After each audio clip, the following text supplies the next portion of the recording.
Good morning. It is Wednesday, December 3rd. Here's what we're working on. An SUV wanted after a hit and run in St. Catharines has been found. Now police are looking for the driver. Trees are being removed along parts of the Welland Canal as part of a new project to prevent long-term structural damage. Simone Gavros is there, and we'll have more. McMahon. Backwards choice. Pitcher walks up, scores! And Troy Stetcher sneaks it through. And the Leafs win the Battle of the Basement. They beat the Panthers for their third win in 4 games.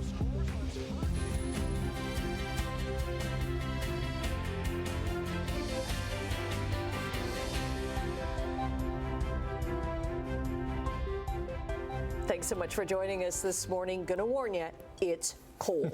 Lots of ice to scrape off the windshield this morning, Brian. Oh, I'm warming up my hands. It's my nice hot cup of tea. Yes. We all are. Yes. Does that go down nicely this morning? Oh, yeah. The temperature is -9. And then you factor in the winds. It's -14 with the wind chill this morning. We're not used to that yet. No, we're not. No, this is still autumn. It's, we're not even at winter yet, and we're already getting snow, and we're already getting the cold temperatures. But the good news. All right, we're going to go from -9 to the plus side for the day today. So it will be milder than yesterday. We got to -3 yesterday, but today we should hit +2. And we're going to have clouds. We're going to have flurries on and off throughout the day. The wind is going to pick up as well. But yeah, you'll notice that when you step outside. It is very cold this morning, so be prepared for that. It's going to be a long walk and wait at the bus. No matter how quick the bus comes, it's going to be way too long a wait. So be careful this morning. It's really cold. All right, we'll talk about the forecast coming up. Traffic this morning, I've got nothing that I can show you. We have a problem on the 401 going west through Mississauga. We don't have a camera there. It's at Winston Churchill. We've got a vehicle fire there, but there's no camera. 403 Waterdown Road. That's our exclusive camera. That's doing okay at the moment, so nothing to see there. I'll give you an MTO traffic camera, top of the Burlington Skyway Bridge. Nope, nothing to see. It's still pretty light there. Although you do see brake lights coming on already as you go down toward North Shore Boulevard. But no collisions, no volume. We're looking pretty good so far. We'll look at weather and traffic coming up in a few minutes. Right now, the news. Okay, there is a new development in a weekend hit and run in St. Catharines. Niagara police have seized the SUV believed to have struck a cyclist on Saturday night. It's a white 2010 Mercedes GLK 350. Now they're trying to figure out who was driving it. They're asking anyone who is in the area of Dunkirk Road and Bunting Road in St. Catharines last Saturday night between 8:15 and 8:45 to check their dash cams or surveillance video. Detectives want to speak with anyone who saw a white SUV in the area being driven erratically or at a high rate of speed. A man riding his bike was sent to hospital after being hit by a driver who took off. An 85-year-old man has been taken to hospital with life-threatening injuries after being hit by a vehicle in a St. Catharines parking lot. Niagara police say one of their off-duty officers was driving the vehicle and stayed on the scene. The lot at the corner of Welland Avenue and Bunting Road is closed while Hamilton police investigate. Niagara police have asked Hamilton's Collision Reconstruction Unit to take over the case. A Brantford woman has been missing now for almost 2 weeks. Brantford police say 37-year-old Rena was last seen in the city on November 20th. They haven't released her last name. She's 5 feet tall with a thin build, dark skin, dark brown hair, and brown eyes. There's no description of what she's wearing. Well, it could be next week before people living in 2 apartment towers in Toronto are allowed back in. Now, you can't see it, but a lingering fire within the walls of the buildings on Thorncliffe Park Drive is still burning. The fire started last Thursday afternoon. Crews are trying to get access to combustible particle board between the 2 towers.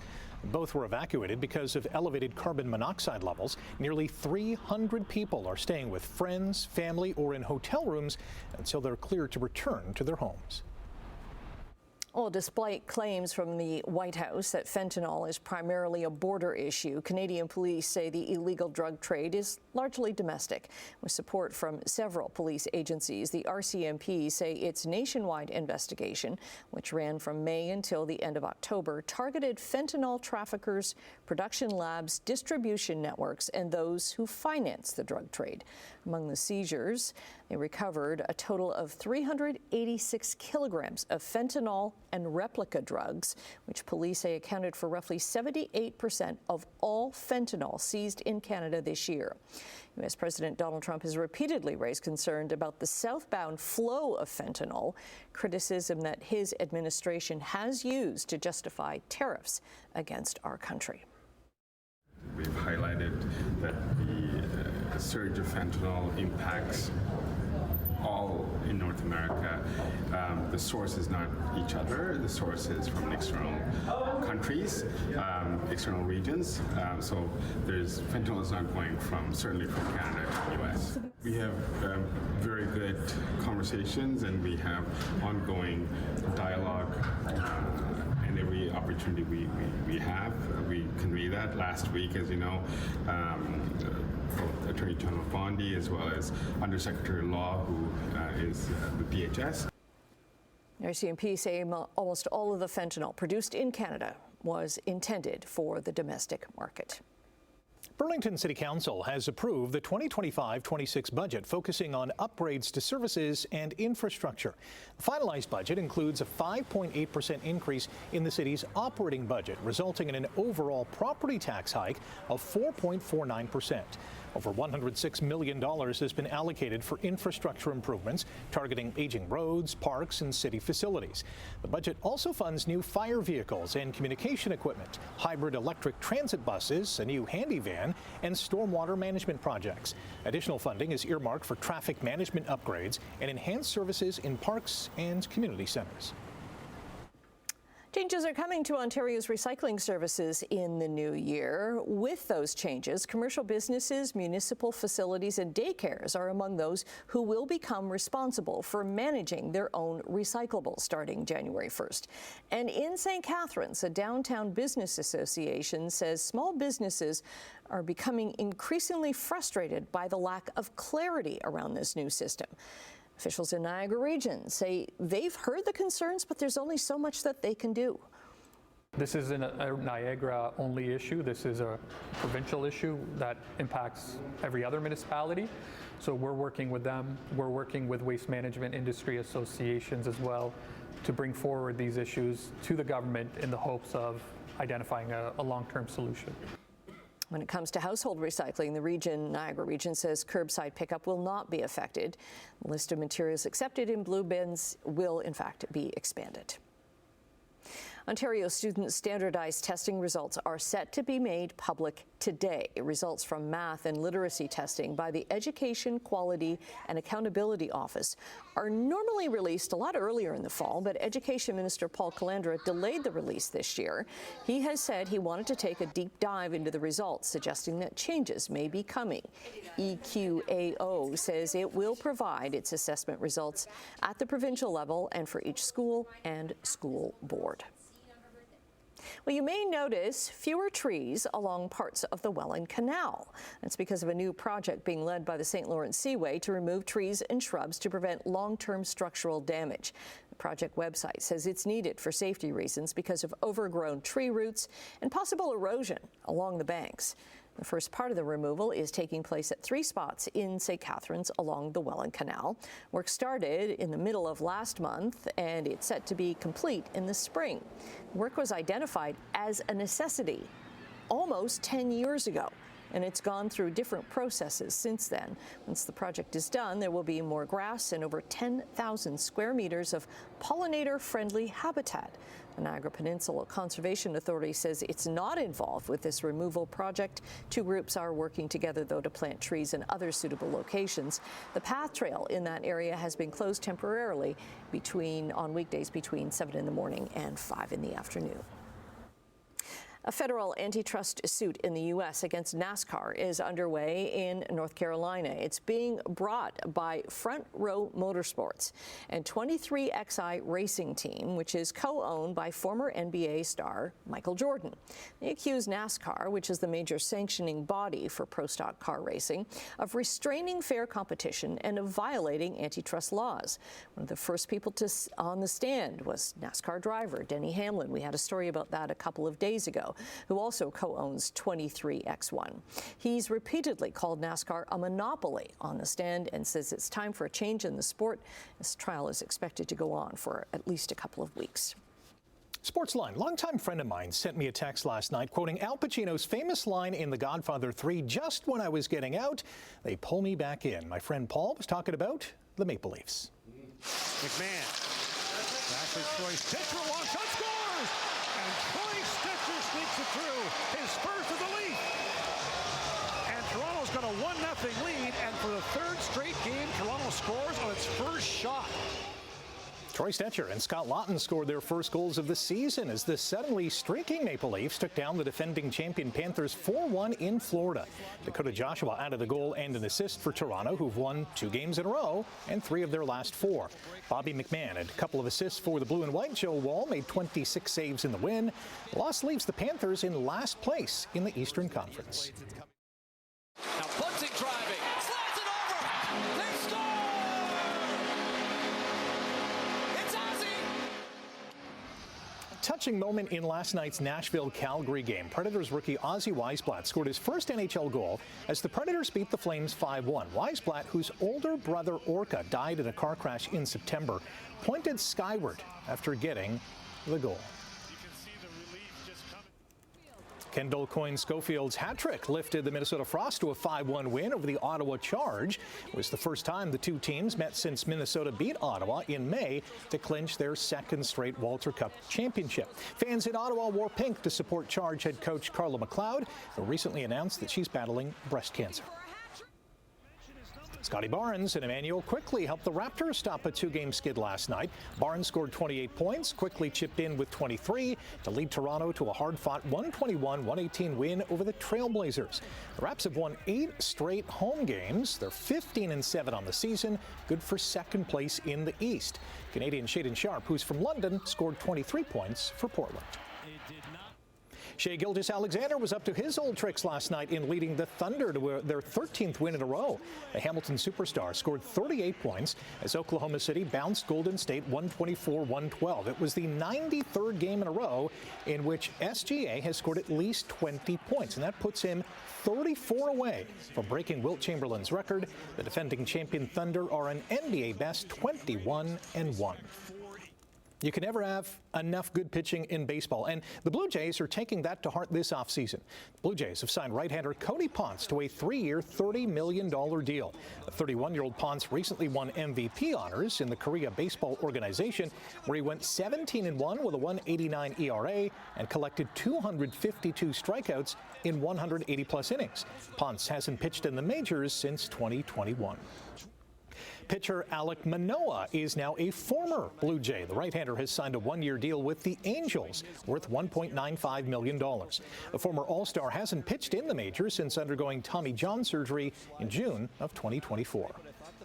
The Argos have formally introduced Mike Miller as their new head coach. The 55-year-old will also be the team's offensive coordinator and takes over a team that went 5-13 last season and missed the playoffs. Toronto also hired longtime Stampeders head coach, GM, and president John Hufnagel. The 74-year-old Hall of Famer will be a senior advisor for the Boatmen.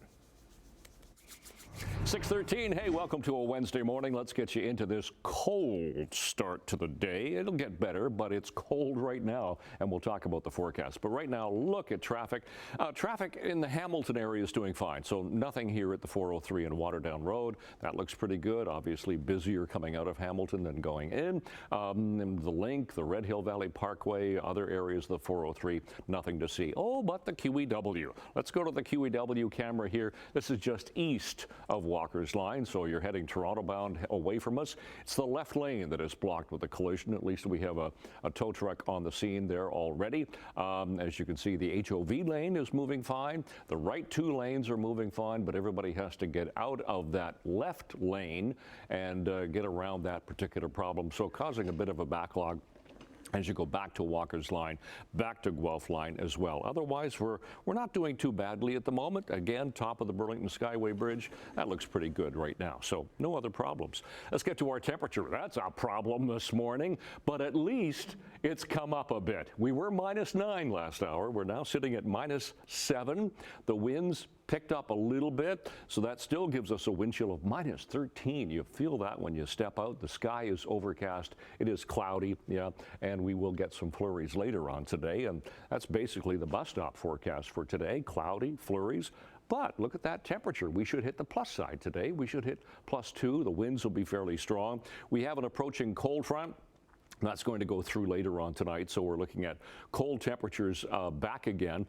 After a plus side temperature today, the temperatures will get a little bit cooler, but you know, we'll get a little bit of sunshine in the mix as well. But today, yep, there's those plus side temperatures. Temperatures 1, 2 degrees. Not a lot of sunshine for the day today. We're looking at cloudy skies and chance of flurries for today. Tonight, temperature backs down to -7, below seasonal once again. -8 for Brantford, -9 Kitchener and Guelph. We will get some flurries tonight. And then tomorrow, the temperature hardly climbs. -4, -6, -7 around the Horseshoe. A little bit of sunshine possible for Hamilton, Halton, as you can see there, but we will get some flurries once again. So a little bit milder temperature today, and then tomorrow after the cold front, yeah, it does tend to get chillier. So out the door, third morning of December, temperature at the moment -7, wind chill -13. We do have cloudy skies, and we will check the long-range forecast coming up at that break. Okay, Emily is back, and coming up after the break, we're going to say good morning to her with a preview of what she has in Chit Chat. And in business news, a Brampton company has signed an armored vehicle deal with the U.S. government. I'll tell you what it entails right after this. 6:18, we say good morning to Emily. So nice to have you back. Hi, good morning. We've got some really good stuff coming up in Chit Chat. A popular and very funny comedian is coming to Hamilton. Can't wait for this one. I was just cracking jokes in the newsroom and I was crying. And they were like, "What are you laughing at?" I'm like, "Never you mind." So now my makeup is running down my face. There are rumors that there is a live action of Up. Going to be. I know. Bring out the tissues. Here we go, yeah. I don't know if we need I that. cry every single time I see that movie. I've only watched half of it once, and that was it. That was enough for me. I was like, Gets you in the feels. Yeah. Oh. I do love it, though. Yes. Oof, I can't even finish the movie. And later we're talking about Stranger Things, and oh my gosh, you guys, it's like my world now revolves around this television show. So we'll discuss my misery. Okay. Okay. All right. Right now, we're going to discuss what's happening in overseas trading. The Canadian dollar is up 4 basis points to 71.63 cents U.S. Gold is up $10 an ounce. Oil is up 73 cents to $59.37 a barrel. In midday trading in Europe, Frankfurt and Paris are up, while London is down slightly. Over on the Asian markets, Tokyo posted solid gains, but that wasn't the case for Hong Kong and Shanghai, as they both closed in the red at the close of North American markets yesterday. The TSX gave back 52 points, the Dow gained 185, the Nasdaq rose 137 points. A defense company that's based in Brampton has secured a huge order to supply armored vehicles to the U.S. government. The $10 million rush order is for 20 armored vehicles. It comes as the agency in the States known as ICE is accused of human rights abuses as it carries out Donald Trump's campaign to expel large numbers of immigrants. U.S. government procurement records show Rochelle is the only company that could meet ICE's technical requirements and deliver the vehicles within 30 days. The contract comes despite Donald Trump's U.S. first trade stance and his push to poach plants from Canada's steel, auto, and manufacturing sectors. Canada's Parliamentary Budget Office says there's only been a modest boost in housing supply from the Build Canada Homes initiative. The office says the federal agency is projected to add 26,000 units to the total housing supply over the next 5 years, half of which would be affordable homes. The Liberals launched the agency in September, was tasked with boosting the total stock of affordable housing with $13 billion in funding for loans, financing, and land acquisition. Toyota Canada is coming off a record-breaking month. It sold 20,740 vehicles in this country in November, up over just 12%. Toyota Canada says on a year-to-year basis, sales of electric vehicles were up just over 8%. Another story, though, for its Lexus division. November sales were down about 1%. The bulk of those sales were once again electric vehicles. We're going to take a quick time out. Brian's going to be back with your traffic and 7-day forecast. Stay with us. 6:24 and it's Wednesday, and we've got some problems on the highway. QEW heading Toronto bound away from us. This is the camera just east of Walker's Line. As you can see now, we've got the HOV lane blocked as well, so everybody's got to squeeze over into those right two lanes. We've also got a vehicle off on the shoulder a little further along, cab from a tractor trailer, as you can see, but at least we have blocking vehicles there now, and a tow is on the scene. Hopefully that'll get cleared pretty quickly. That is the only problem we have, except coming down the 427 toward the Gardiner Expressway. It is really slow on this ramp coming down the 427, and you're going over top of the QEW, of course, heading toward the Gardiner, but it's really slow there. Have no word of any collisions in that area. That's all we've got right now. Let's check to our temperature at the moment. Temperature in Hamilton, it's -7. -7. Then you factor in the winds this morning. -13 is what it feels like outside. Even the snowman is snow. I'm not going to look too carefully to say, maybe it's a snow person, could be a snow person, is cold this morning. -5 for Mississauga, -4 Grimsby, -3 into Toronto at the moment. Looking at our almanac for the day today, that's the high for the day. 3 is what it should be. We're going to hit 2, so we'll be close. -4 for the overnight low, Sun Times records for today. So for school today, we should be -4 for the first spell, but there's that plus side temperature for later on today, +2, and we'll have flurries both this morning and for the afternoon. So the long range forecast 2 today, flurries, -7 tonight. We'll have a wind chill once again of -14. Tomorrow, we only climb to -6, so it's going to be a cold day after the cold front goes through tonight. We'll get a bit of sunshine, but some flurries. Sunny and -2 on Friday, -1 and cloudy, flurries Saturday, and then it gets chillier once again. At least we'll hang on to the sunshine for Sunday into Monday. That's your forecast. Annette, Rick. Okay, thanks very much. You might not know this. I collect eggs. Do you? And a Fabergé egg is like always, I'm way out of my stratosphere, but I just look at them and I love them. Yeah. So a Fabergé egg that was crafted for Russia's ruling family before the revolution has sold at auction for more than $42 million Canadian. Wow. So-called winter egg, auctioned by Christie's in London, was bought by an anonymous bidder yesterday. It wasn't me. Okay. It's made from rock crystal and platinum and 4,500 tiny diamonds. The previous record for a Fabergé egg was 16 million Canadian at auction in 2007. Now, the egg was commissioned by Tsar Nicholas II in 1913 as a gift for his mother. As many as 69 eggs were created during the Tsarist era, of which 61 are currently known to have survived. So how many do you have? Like just eggs in general? Yeah. Several dozen. Really? Actually. Yeah. Oh. I would just love to see a Fabergé egg in person. That one's pretty. Yeah. For 42 million, it better be. Yeah. Stay with us. More to come after the break on Morning Live. Good morning. Where do you put them? All over the place. Really? Eh? Yeah. Like little chachas. Yeah. Not all in one basket.